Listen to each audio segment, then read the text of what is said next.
有中國的超冷船佇咧7月下旬偷渡去到台北港，海巡署長今日針對這件代誌來回釋的，聲明講是嚴重的人為所失，主要是雷達操作手無按照停輸通報，雷達光點看作是海洋干擾，家己甲消毒。也海巡署長強調講，會進一步追究責任，趕緊引進 AI 偵察設備，甲海防來補強。有民眾伫7月下旬發現這隻中國超冷船，就安尼倒佇我近台北港的8里沙坡頂，擱佇社群平台發文指出，伊甚至連續3日觀察，其中有中國製金屬油桶、簡體字印刷包裝衛生紙、3領救生衫等物品。隨報案除了這期海防線擱一擺失靈，擱較報案海巡單位事後時壓，要求袂當將現場相片外流。但至計2禮拜外，海巡署出面回釋咧，有人為疏失的情形。海巡署張署長對此深感抱歉。海巡在科技裝備尚未進一步到位，尚未導入 AI 辨識小目標階段，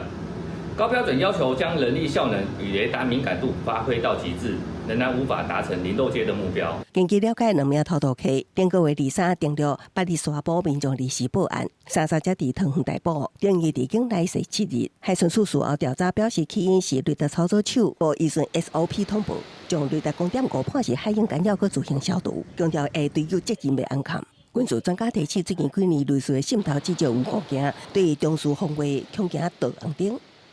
在挖子尾附近是國軍的這個防空營區，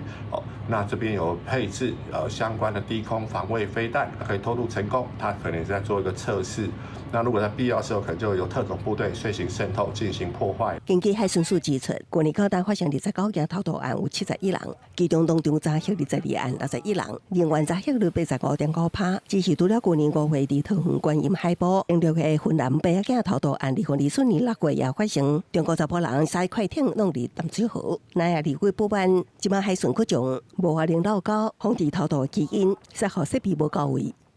抓機會就打我們預算，不要忘了，現在來講他們都在用啊，海防太鬆了啦，有跟沒有一樣啊。我們在國防部